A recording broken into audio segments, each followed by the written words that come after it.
In the United States, heart disease is the leading cause of death. Stroke is the fifth leading cause of death.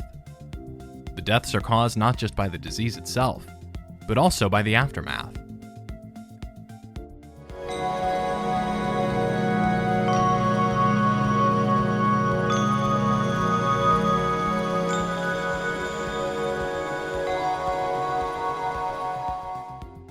Hi, this is Scope Care, and in this video we'll discuss how having a support system might help you recover from a heart attack. If you're interested in learning more, subscribe and turn on notifications to be notified of new posts. You could be experiencing a variety of emotional or behavioral issues. Depression and anxiety are particularly common problems. These circumstances have an impact on your emotional state, as well as your heart disease symptoms. Thankfully, there are effective therapies for depression and anxiety, such as cognitive behavior therapy and antidepressant medication. There is a clear correlation between cardiac disease and depression, according to several studies. After a heart attack, a heart disease diagnosis, or heart surgery, it's natural to not be your typical cheerful self. There may be some dread and uncertainty about what is to come, as well as lifestyle adjustments that will take some time to adjust to. So with a heart event or diagnosis, a certain amount of grief and exhaustion is to be expected. However, it should only be transitory. Your mood should improve as you get back into a routine. If it doesn't, you should contact your doctor right away. Depression has a strong link to heart disease, and it might jeopardize your recovery. A two-way conversation. People with cardiac illness, such as heart failure or a heart attack, are more likely than those without to develop depression, according to studies. And because depression is linked to poorer outcomes and an increased risk of death in cardiac patients, it is vital to address it.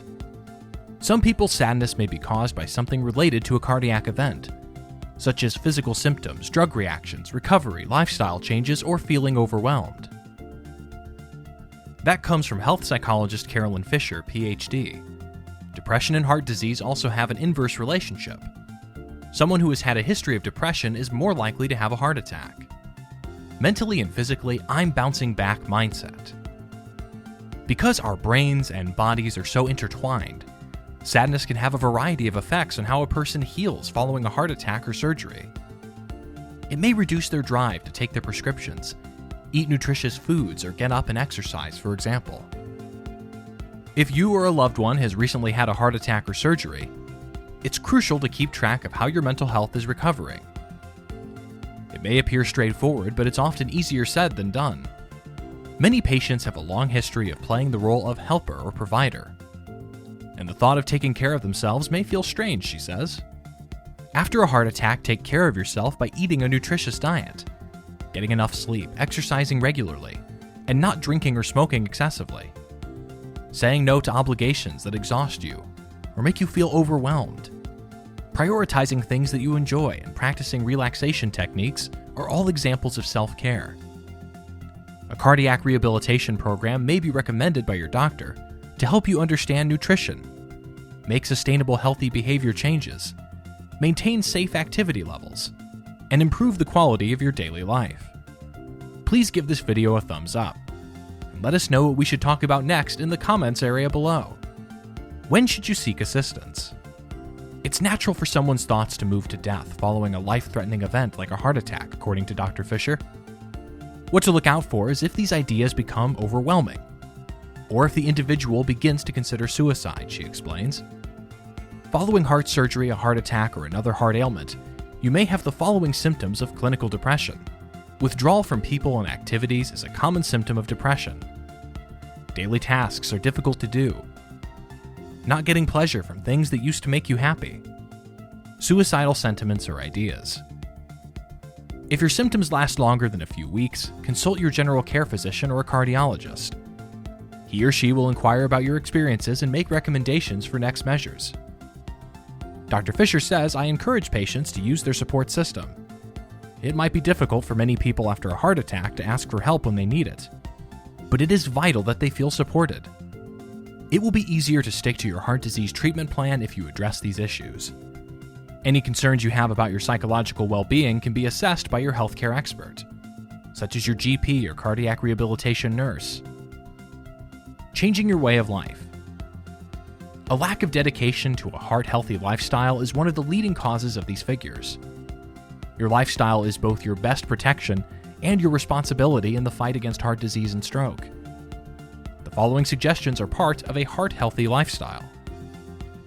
All modifiable risk factors for heart disease, heart attack, and stroke can be reduced by following these simple actions.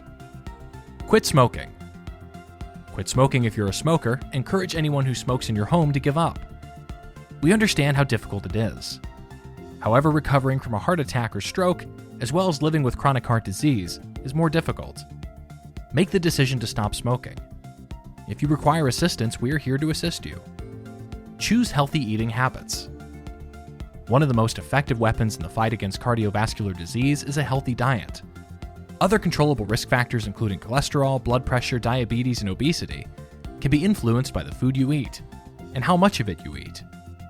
Choose nutrient-rich foods over nutrient-poor foods, which are high in vitamins, minerals, fiber, and other nutrients but low in calories.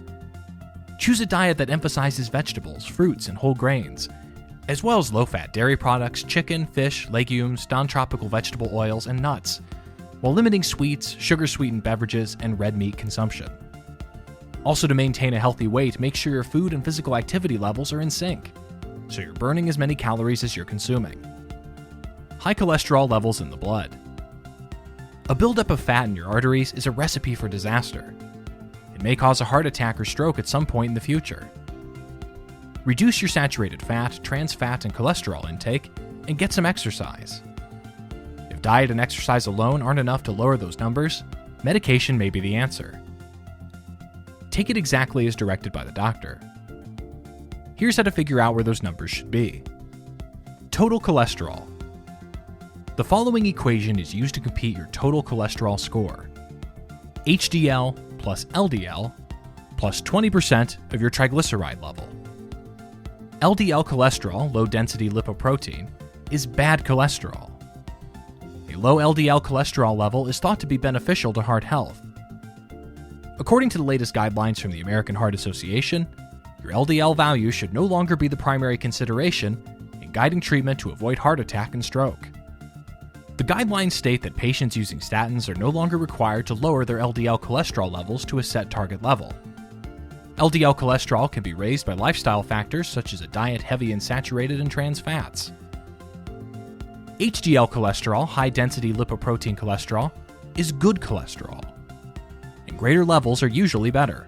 You're more likely to get heart disease if your HDL cholesterol is low. Low HDL cholesterol is common in those with high blood triglycerides. Lower HDL cholesterol can be caused by genetic factors, type 2 diabetes, smoking, being overweight, and being sedentary. Every day engage in some form of physical activity. According to studies, at least 150 minutes of moderate intensity physical activity per week can help lower blood pressure, lower cholesterol, and maintain a healthy weight. And something is always preferable to nothing. If you've been inactive for a while, take it slowly at first. Even a few minutes at a time could be beneficial to your health. According to studies, those who have even a modest level of fitness are substantially less likely to die young than those who have a poor level of fitness. Alcohol should be consumed in moderation. Excessive alcohol use can cause high blood pressure, cardiomyopathy, stroke, cancer, and other disorders. It can raise triglyceride levels and cause irregular heartbeats. Obesity, alcoholism, suicide, and accidents are all linked to excessive alcohol usage. Moderate alcohol usage, on the other hand, has a cardioprotective impact.